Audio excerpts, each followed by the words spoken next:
Hey there, it's another Saturday night and here I am again. If you ask me, there's no better way to spend a Saturday night than for us to be here together. You listening to me, your good friend Joe, talk about everything from craft beer to sports and music. I love being with all the I Know Jacks viewers like you. If I didn't have a massive audience who tune in to CW17 every Saturday night to watch my smiling face, or the thousands of you who choose to watch via the internet, I would be sad. But instead, right now, I'm living the dream of fame and fortune. Yeah, right. At least I'm having a great time doing it. And guess what? You're also going to be able to see my face on the Oprah Winfrey Network. I'm going big time, baby. But I'll talk more about that later on in the show. Now here at I Know Jacks, we're doing a lot of soul searching. Stop, don't touch that remote. I'm not talking about finding your inner peace or meditating in tranquility or staring at your navel for hours. No, we want to make an even better TV show and website for you. So next week, I'm going to send out a link to a survey for you guys because I need your help. I'm just going to ask you to answer a few basic questions about the show. What you like, what you don't like, and things like that. It's all multiple choice and it won't take you more than a few minutes to do, and I promise it won't bring back any horrible memories of multiple choice questions in school. It's really basic. If you're on my newsletter list, you'll be the first ones to know. You have signed up for the newsletter, right? The form is at the bottom of the website at iknowjacks.com if you haven't. Let's move on with the show. If you've been following me and I Know Jacks for a while, you know that I like good food. Now, I wouldn't necessarily call myself a gourmet dude, but I know what I like and I do enjoy cooking for friends and family. And one of my favorite things to do is find new spice mixes and sauces to use in cooking. So I always end up visiting stores that specialize in that kind of thing. And I always have half the refrigerator filled with different hot sauces and mustards and stuff. What can I say? I like spicy things. That's how I ended up at Man Gourmet in Riverside, where I met Pete, who is a wealth of information when it comes to good food.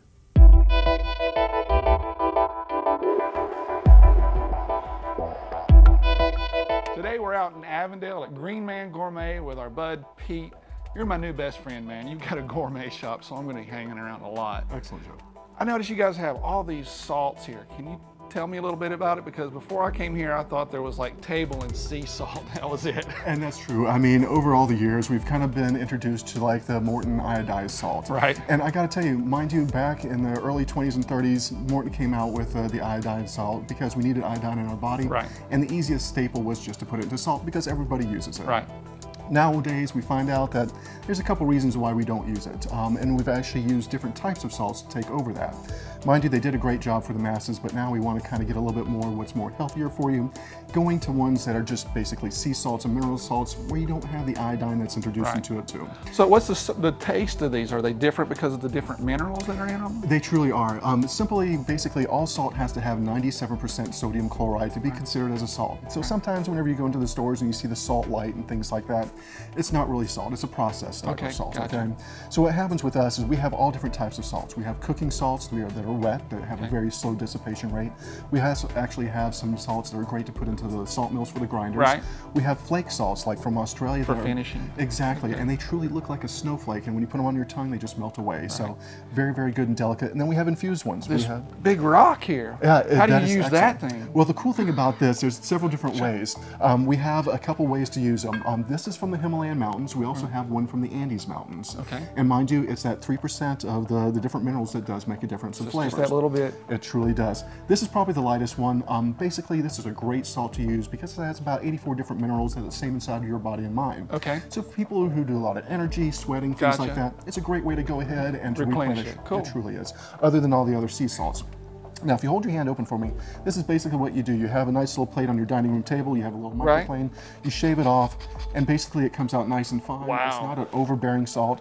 nice, light. It goes onto anything and everything. Cool. It's really good to use. But that's it. Sometimes people just like the salt that's like this, that has really, it's a good light flavor that doesn't mask anything. Some people like to use the ones that we have that are smoked. We have smoked salts that are basically smoked for 48 hours straight with the wood itself. So nothing artificial, no liquid smoke, nothing like that. It's all the true, real smoked wood that goes into it. We even have truffle salts too that are absolutely amazing. And for some of the guys who are, or women too, that love a lot of heat, we have a ghost pepper salt that's absolutely phenomenal. That sounds like my kind of thing. Definitely. Well, I know you guys have spices from all around the world, but in talking to you, it sounds like you really focus on local. Tell me a little about that. We truly do. Dave, my business partner, and I, we basically tried to do something that was kind of very broad. We wanted to go ahead and bring all the herbs and spices in. We only buy them a pound at a time. That way, basically, we get them from the areas that they're indigenous to. So like the true Ceylon cinnamon we get from Sri Lanka, the lavender we get from Blue France, cardamom we get from Indonesia and Africa. So we do get them from different areas of the world, but the great thing also is we found so many different great places here inside Jacksonville that we wanted to highlight too. On the weekends, we get fresh bread in from the French pantry. We also have a local roaster, coffee roaster here, Bold Bean, that's really local to us. Phenomenal coffees that they have too. We also have local honeys too that are done here. I noticed those. And I got to tell you, they are absolutely phenomenal. And we even have one of our honey makers. They won first place in all of Florida with a blind taste test through the University of Florida. So absolutely phenomenal flavors. So do you guys have any kind of events or things like that so people can come in? As a matter of fact, Joe, we sure do. We try to do at least once a weekend. We go ahead and introduce people to all the different herbs and spices, different types of cheeses, wine tastings, things like that. We get a lot of people that will come in and they kind of get overwhelmed with what we have here to offer. So we think that tastings are the best way to go ahead and introduce them to them. Great way to educate, and that's my kind of education because you get to eat while you're doing it. Maybe we'll see you guys out at one of the tastings here at Man Gourmet.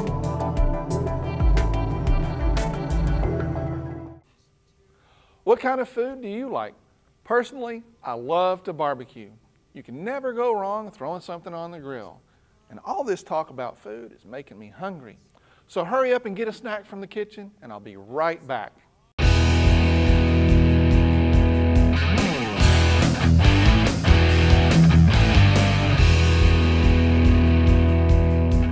I Know Jax is supported by these great businesses. CoastalCompanion.com, your guide to fun things to do on the coasts of South Carolina, Georgia, and Florida. Check out our free Grillin' and Chillin' ebook full of summer recipes. Checkers Barbecue, where they specialize in cracker-style seafood made fresh by owner Art Jeanette, the king of cracker cooking. Come get your hot shrimp, baby! CamdenHappenings.com for all things Camden County. Make sure to join the CamdenHappenings.com newsletter for the latest Lovetown USA updates along with local event info.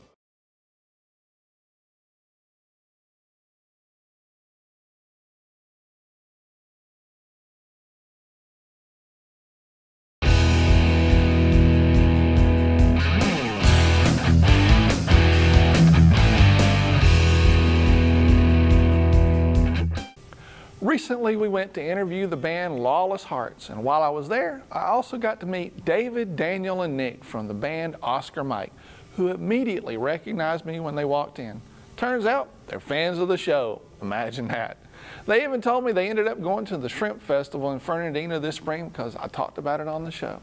I'm telling you, this story keeps repeating itself everywhere I go. It's way too cool. All right. Sorry, I'm getting that look from the boss again to stop bragging and get on with the show. So over to Lawless Hearts.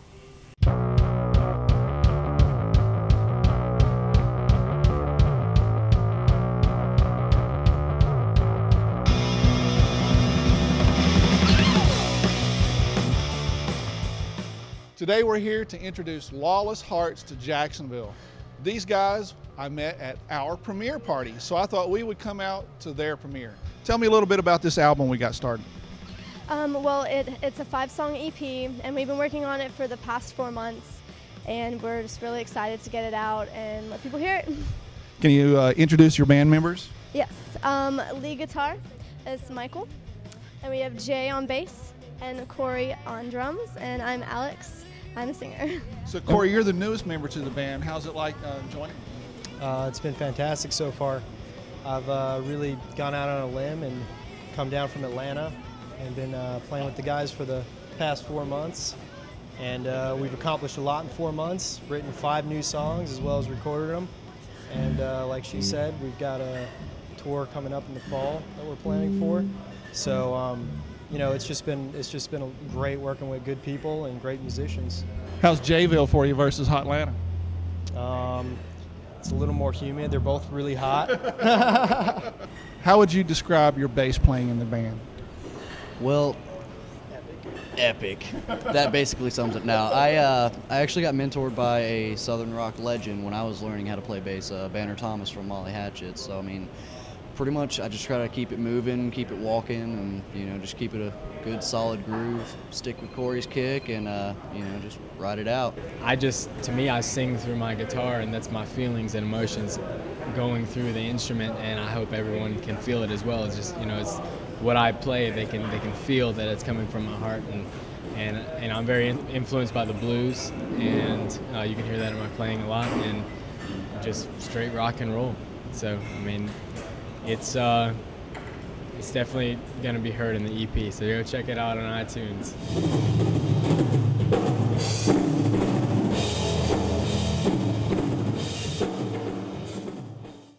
Next, let's take a look at what's happening on the coast.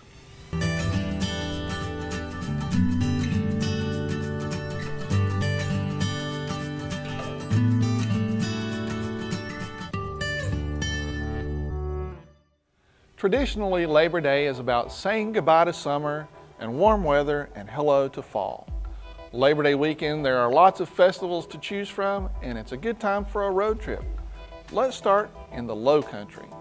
There's always a lot to do in Charleston, South Carolina, and the city is one of my favorite places to visit. And as far as special events for Labor Day, one of the most popular events is, of course, the Low Country Jazz Festival. This is a fairly new music festival, and it kicks off on Friday, August 31st, when the North Charleston Performing Arts Center will welcome the Dream Tour, featuring saxophonist David Sanborn and pianist Brian Culbertson.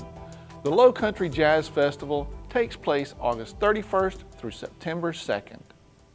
Myrtle Beach celebrates Labor Day weekend by combining 3 weekend favorite pastimes: beach, boogie, and barbecue. Now, you can't really go wrong with that, can you?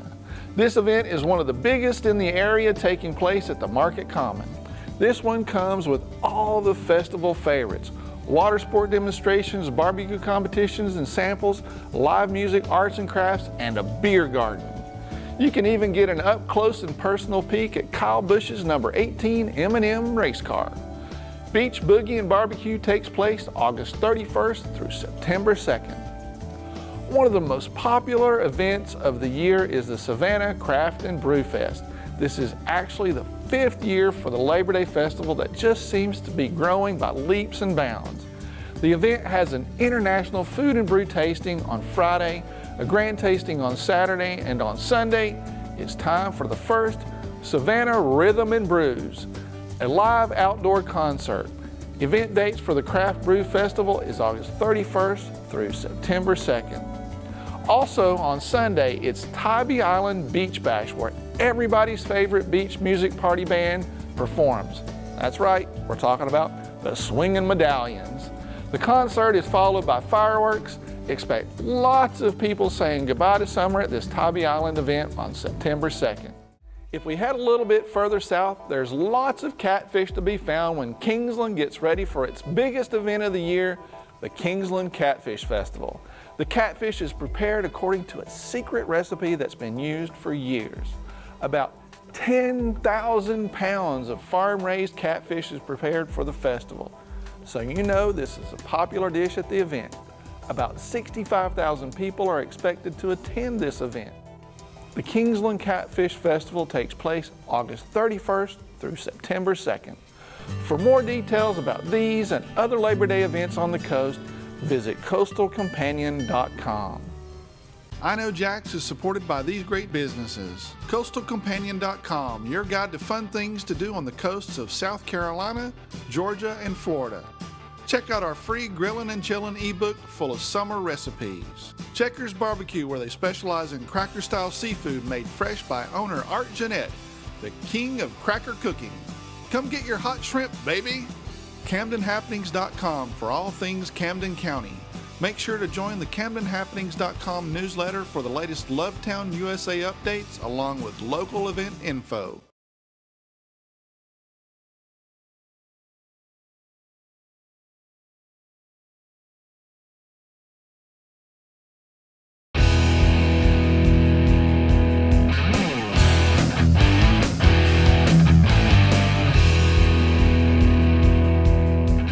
My friend Kris Chislett and I always have a great time when we get together. I'm always trying to teach him how to speak English, while Kris is trying to teach me the finer points about wine.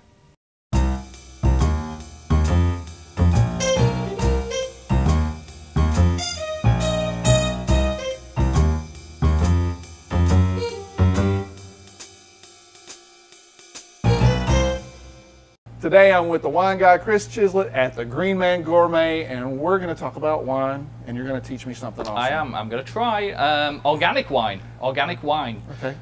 What's that mean? Exactly. Okay, gotcha. It's tough, you know. It's lingo that's kind of thrown around, like, you know, organic wine in general. Sounds like words. Yeah, a lot of people have a hard time understanding what that actually means. Okay. There's really two categories when it comes to organic wine. There's actually just plain old organic. And then there's made from organically grown grapes. So you've got organic. Also organic? Kind of, yeah. Okay. So organic is just purely organic.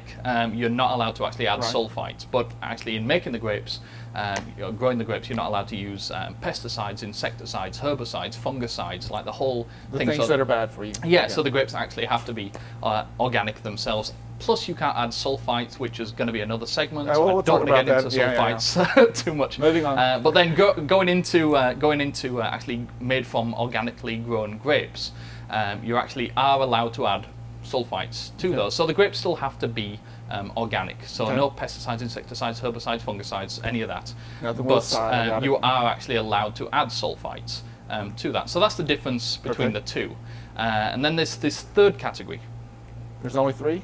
Yeah, well, yeah, I know. This one's kind of a big one. And this one gets kind of weird, I don't mind saying, but it's a big favourite category of mine. It's actually called biodynamic.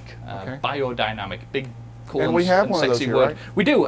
This actually kind of encompasses biodynamic winemaking. So biodynamic is the actual word itself. It encompasses organic winemaking, but then it gets kind of crazy. It goes into like lunar cycles and how the stars are aligned and all these different really hippie. It's really tree hugging kind of wine. I dig it. Yeah, absolutely. It's practiced a lot in France. Californian wine, really, yeah, you know, just the French. We perfected the hippiness, though, right? Oh yeah. Oh, okay, well, cool. yeah, it's the American way, right? Yeah, steal it from somebody, and then make it better, claim it as their own. So they actually take into account lunar cycles and all these different things, and it's almost kind of plays with religion a little bit. You know, some people are like, well, you know, you're interfering with, you know, religion, and it's. But a lot of winemakers have found that it does make a better wine. Makes a big difference. Huh? Yeah, yeah, they really do. You know, they say you can taste it, but that's. And these guys are out of Oregon.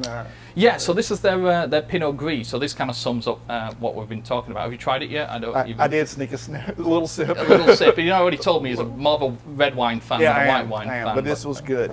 Yeah. Well, go on. Good. I said good. It was good, and that was it. Yes. Peach, apricot. Those you know, there we go. Light body, hardly any oak, very crisp, very refreshing. Summer, perfect patio wine. Summer. That was a word. And it tastes good. There we go. Yeah. All right. I can drink it, right? Yeah, sure. It's my show, so we can drink it. I know, right? Yeah. Okay. Cool. Yeah, all those things you said. Yeah, all of that? Yeah. I'm glad we're making progress. I really feel like, it's pretty awesome. Cool. We'll see what kind of progress we make on the next Wine Guy segment. That concludes another episode of I Know Jax. And now, if you've been with the show for a while, you might remember the stories we showed about Lovetown USA. Lovetown USA is a new reality series coming out of the Oprah Winfrey Network this fall, and it was all shot in Kingsland, Georgia. The question asked is, what happens when a community focuses on love in all its forms for 30 days? The premiere of Lovetown USA is tomorrow, Sunday, August 19th at 10 p.m. And yours truly was involved in building the Seeds of Love Community Garden, where the vegetables go to benefit the food banks in Camden County. So you're going to see me there too. I'm telling you, I'm living the Hollywood dream. I want to send a shout out to Bill Cabot with the 21st Century Survival Garden Home for his gracious donation to the project, and also to Paul Irvin from Living Rainwater Tanks, who were so helpful. Thank you guys. That's it for this time, and unless my premiere on Oprah Winfrey Network makes a big splash, who knows, maybe Oprah decides to hire me for another TV series and whisk me away in a private plane to Los Angeles to mingle with all the other celebrities and stars. Most likely, I'll be right back here on Saturday at 11 p.m. with another episode of your favorite local TV show. Until then, I'll see you on the internet. I Know Jax is supported by these great businesses. CoastalCompanion.com, your guide to fun things to do on the coasts of South Carolina, Georgia, and Florida. Check out our free Grillin' and Chillin' ebook full of summer recipes. Checkers Barbecue, where they specialize in cracker-style seafood made fresh by owner Art Jeanette, the king of cracker cooking. Come get your hot shrimp, baby! CamdenHappenings.com for all things Camden County. Make sure to join the CamdenHappenings.com newsletter for the latest Lovetown USA updates along with local event info.